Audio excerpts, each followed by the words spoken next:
할렐루야. 다윗이 힘들어할 때 하나님의 의로운 오른손이 그를 붙드셨습니다. 그래서 넘어지려고 할 때마다 세워주시고 그래서 견뎌냈는데 오늘 예배에 함께한 모든 분들에게 그 은혜가 있기를 주의 이름으로 축복합니다. 우리 서로 인사 나누시겠습니다.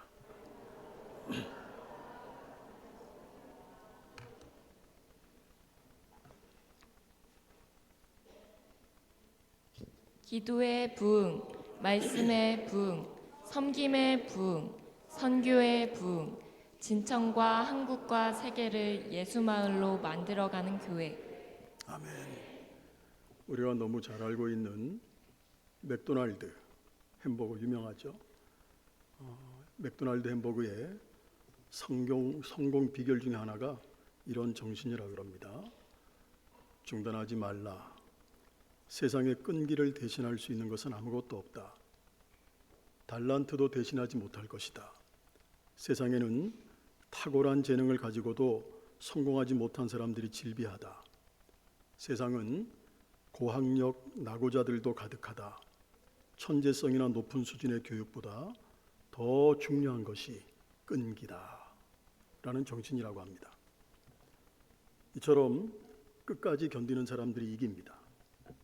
그러니까 강자이기 때문에 강한 사람이기 때문에 견디는 것이 아니라 끝까지 버티는 사람이 끝까지 견디는 사람이 강자입니다. 우리가 서양 속담 그대로 표현한다면 세계는 인내하는 자의 것입니다. 그래서 세계적인 부흥사였던 우리나라에도 2차례인가 오셨죠.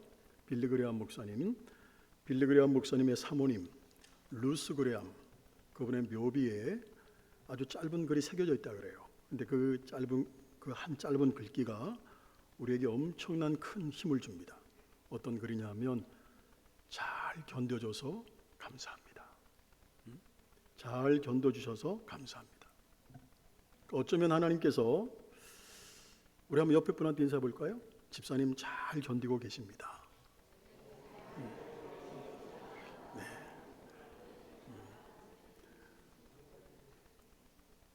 어쩌면 하나님께서 욥의 기념비 내용을 그렇게 기록해 놓고 계실 수도 있겠죠. 예를 들면 사랑하는 나의 종 욥아, 내가 너를 테스트한 모든 시련들을 잘 견뎌줘서 고맙다. 그처럼 혹독한 연단도 잘 패스해줘서 고맙다. 나는 너의 인내와 견딤이 자랑스럽단다. 이렇게 하나님께서 욥의 기념비 내용을 기록해 놓을 수도 있을 것입니다. 오늘 우리에게도 이런 하나님의 놀라운 칭찬이 주어지기를 소망합니다. 이것이 믿음의 베테랑 욥이 보여주는 인간 승리 드라마입니다. 우리가 욥을 존경하죠. 욥을 존경하는 여러 가지 이유들이 있는데 그 중에 하나가 뭐냐면 욥의 견디는 신앙이에요. 그러니까 우리가 알고 있는 욥이라는 인물은 고난의 사람이기보다는 버팀과 견딤의 사람이에요. 그러니까 욥은 신앙적으로 보게 되면 굉장히 맷집이 좋은 사람이에요.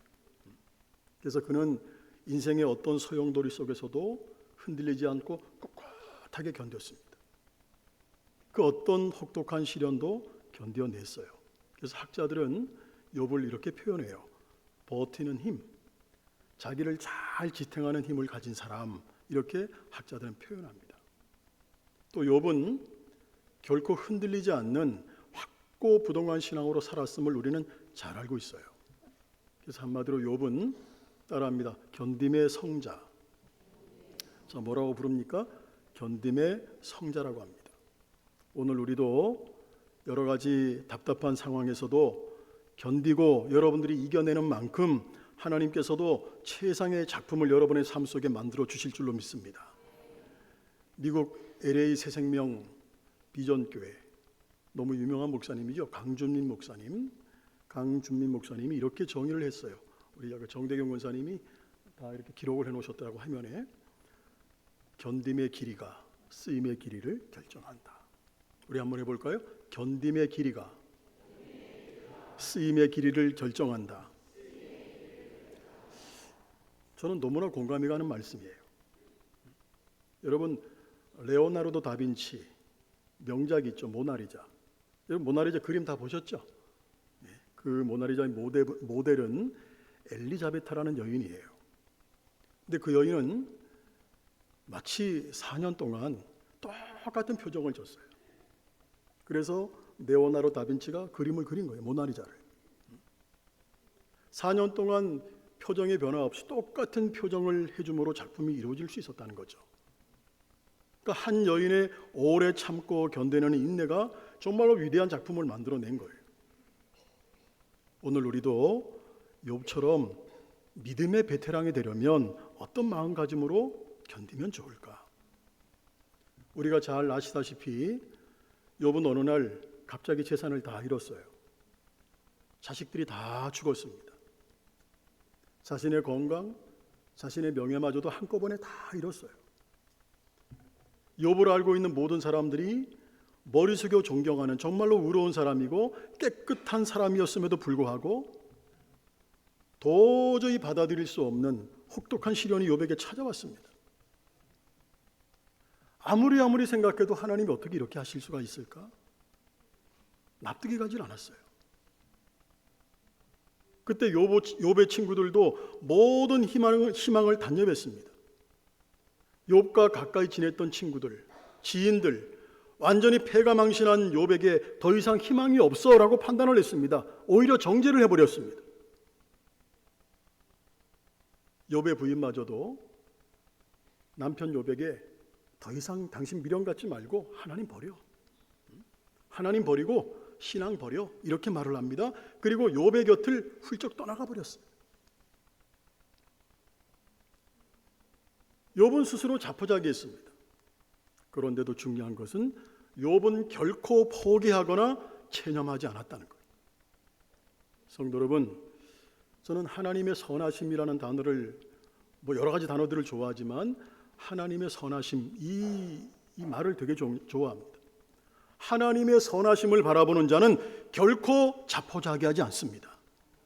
할렐루야. 그래서 견딤의 영성으로 복된 승리자가 반드시 된다는 거예요. 믿을 수 있기를 축복합니다. 제가 가장 존경했던 목사님, 지금 돌아가셔서 천국에 가 계세요. 옥하는 목사님. 사랑의 교회, 서울 사랑의 교회, 지금 오정현 목사님이 담임 목사님이죠. 옥하는 목사님이 담임했던 사랑의 교회. 그 옥하는 목사님 설교도 좋아하고 그분의 인품도 좋아하고 그분의 목회 철학도 좋아하고 참 제가 너무 존경하는 분입니다. 근데 그 옥하는 목사님이 쓰신 글 중에 방 2개짜리 옥탑방에 새들어 살고 있는 어느 집사님에 대한 이야기를 글로 읽은 적이 있어요. 여러분 생각해 보세요. 2층 옥탑방이 있어요. 거기 새들어 살고 있어요. 자, 그렇다면 그 집사님은 어떤 의미에서 불만 계층에 속해 있을 수 있어요. 사는 게 너무 힘드니까. 그냥 삶 속에서 왜 이렇게 사는 것이 힘들어? 불만을 막 있는 대로 쏟아놔도 원이 풀리지 않을 생활을 하고 있는 사람, 이렇게 말을 해도 과언이 아니에요. 그런데 그 집사님이 어느 기자와 대화를 나눴어요. 그 내용을 옥 목사님이 글로 쓴 거예요. 부인이 가장 행복한 때는 언제입니까? 그 옥탑방에 살고 있는 집사님이 얘기하는 거예요. 네, 하늘에 떠 있는 별을 바라보면서 식구들의 빨래를 빨랫줄에 넣을 때입니다. 이웃들이 모두 잠들어 있는 야밤에 남편의 내복, 남편의 셔츠, 남편의 속옷, 아이들의 옷들을 빨아서 2개의 빨랫줄에 가득하게 널면서 하늘에 촘촘히 박힌 별을 보고 있노라면, 야, 나는 정말로 행복한 여인이구나 라는 생각에 하나님께 감사하게 됩니다. 왜 하필 밤중에 빨래합니까? 일부러 그렇게 합니까? 예, 낮에는 다른 일이 있어서 그렇게 하기도 하지만 낮에는 주로 주인집에서 빨랫줄을 쓰기 때문에 제 차례가 돌아오지 않습니다. 제 차례가 돌아오는 시간은 항상 밤입니다.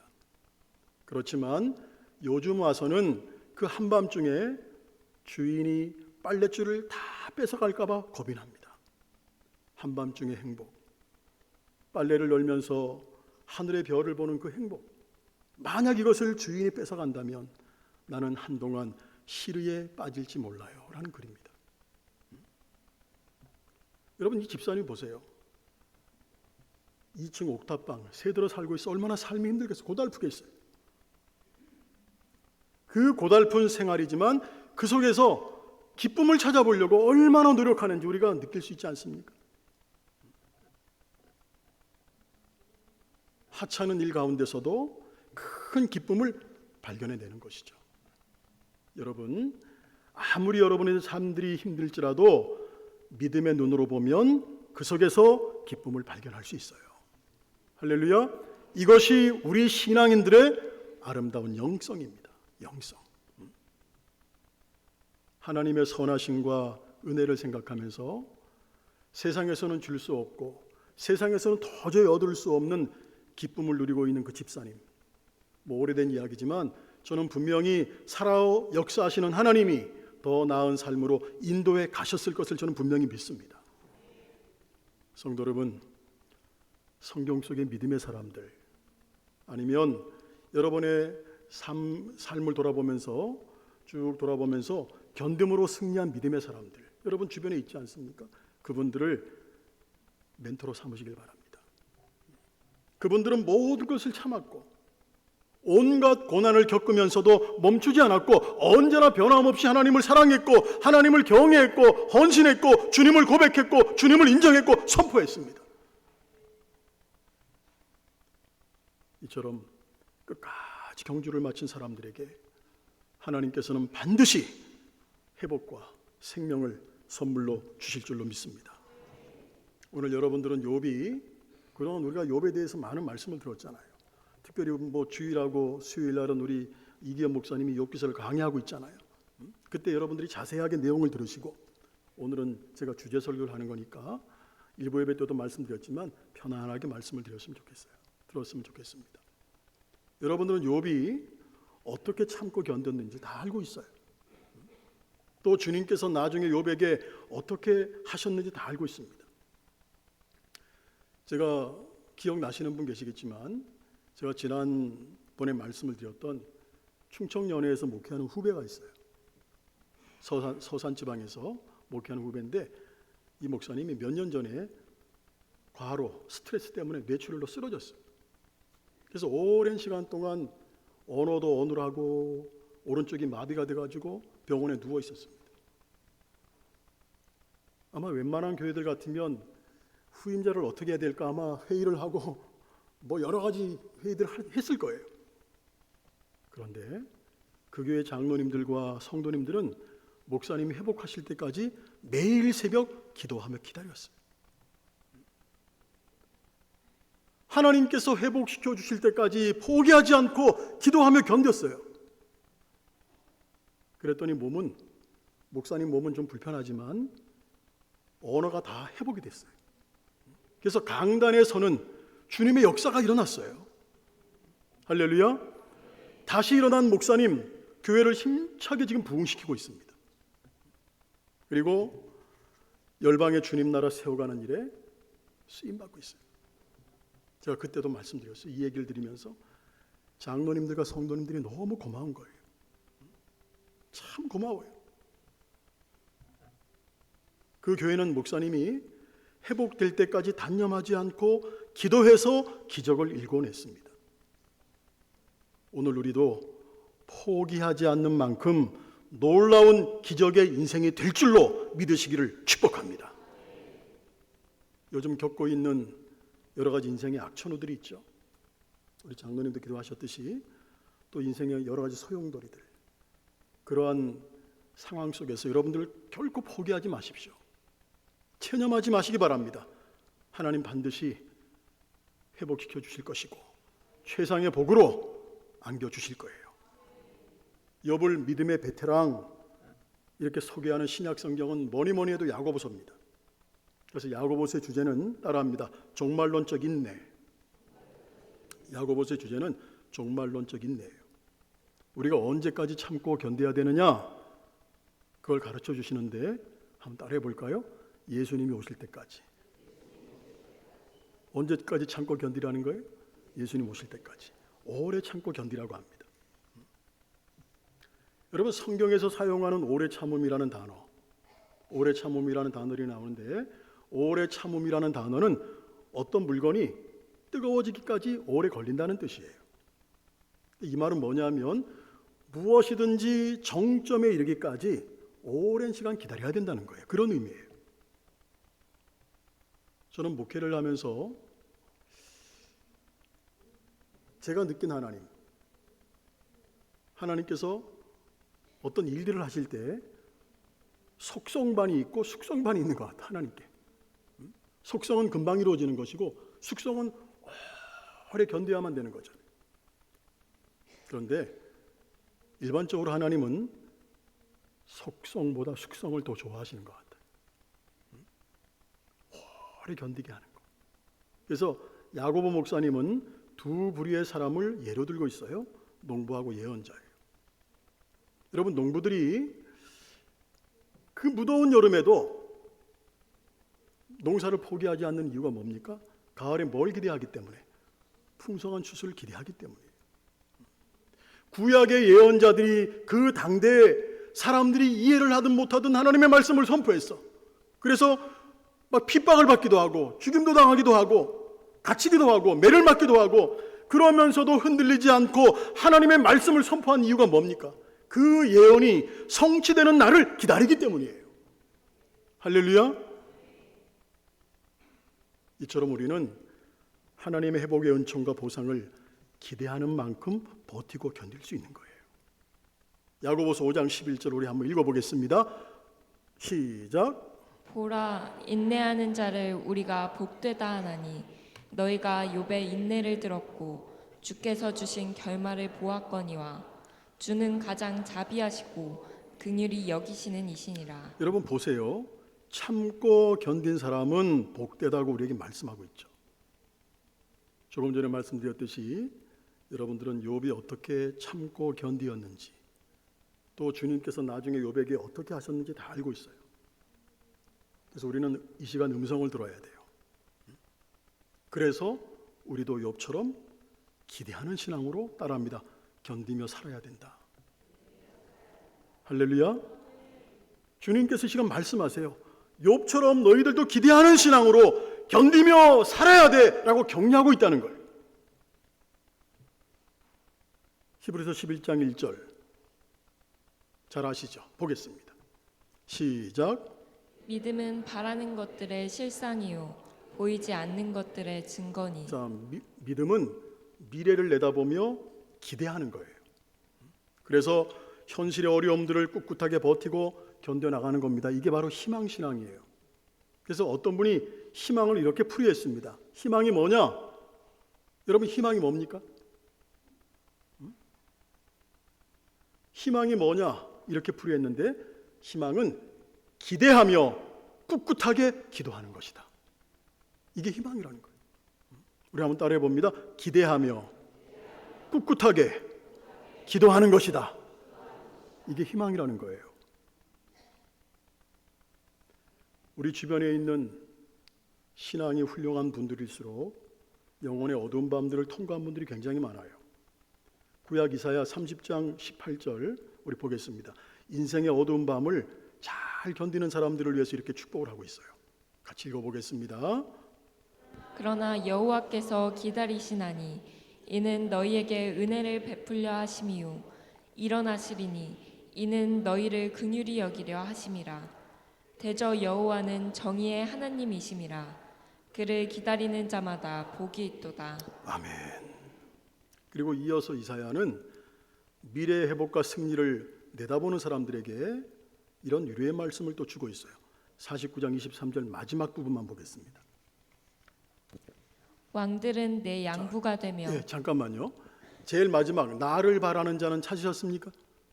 거기부터만 우리 한 줄만 읽어볼게요. 시작. 나를 바라는 자는 수치를 당하지 아니하리라.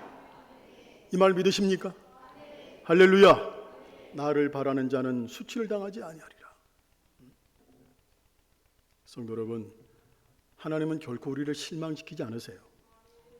하나님은 신실하신 분이에요. 너무나 좋으신.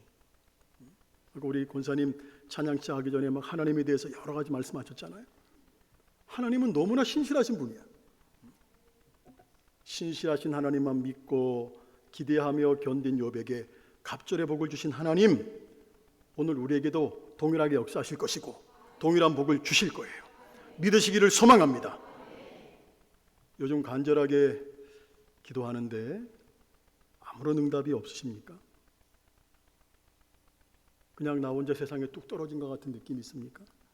주님께서 전혀 관심이 없고 나한테 나를 돌보시지 않는 것처럼 느껴지십니까? 여러분의 기도 응답이 지연되는 거 하나님이 거절하시는 거 아니에요. 하나님은 여러분들이 기다리는 동안 지금 놀라운 일을 진행하고 계시다는 거예요. 우리 따라 하십시오. 내가 기다리는 동안 하나님은 일하고 계신다. 역사하고 계신다. 할렐루야. 이 말씀 신뢰하십니까? 네. 우리 욥기서 42장 10절 말씀 보겠습니다. 욥이 그의 친구들을 위하여 기도할 때 여호와께서 욥의 곤경을 돌이키시고 여호와께서 욥에게 이전 모든 소유보다 갑절이나 주신지라. 아멘. 하나님은 우리에게 갑절의 복을 준비하고 계세요. 그래서 욥은 그처럼 혹독한 시련을 당하고 있는 와중에서도 그런 하나님을 알기 때문에, 신뢰하기 때문에 이렇게 힘차게 선포하고 있는 겁니다. 오늘 본문입니다. 우리의 고백으로 한번 해볼까요? 시작.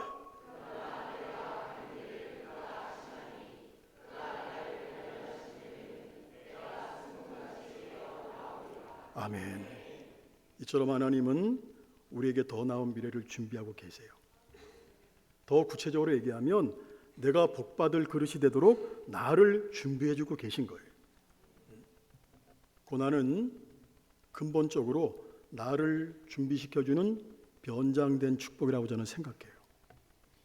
이것이 오늘 욥을 통해서 우리에게 결론적으로 주는 큰 위로와 희망의 메시지입니다. 오늘 우리가 잘 버티고 견디는 만큼 주님은 연민과 자비로 우리를 보살펴 주실 것이고 위로해 주실 것입니다. 하나님은 우리의 체질을 아시죠? 내가 왜 아파하는지, 내가 왜 한숨을 쉬고 있는지, 내가 왜 눈물을 흘리고 있는지. 주님은 우리의 모든 거 다 아세요. 우리의 체질을 아시는 분이에요.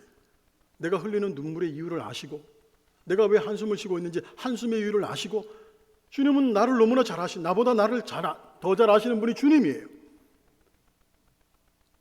하나님은 나를 너무나 잘 아시기 때문에 나를 긍휼히 여겨주세요. 우리의 고생, 우리의 고난, 하나님 편에서 볼 때 못 견뎌 하십니다. 아까 우리 권사님 자식 얘기했잖아요. 저도 자식들이 고생하고 마음 아파하면 저도 마음이 되게 아파요. 그러니까 자식들이 고생할 때 부모가 못 견뎌하는 그런 애정, 긍휼, 연민, 이게 주님의 마음이에요. 그래서 우리를 긍휼히 여기시는 연민과 자비로 우리를 감싸주시는 것입니다. 우리 복음성가 날마다 숨쉬는 순간마다 2절 한번 가사말 2절 한번 같이 읽어보겠습니다.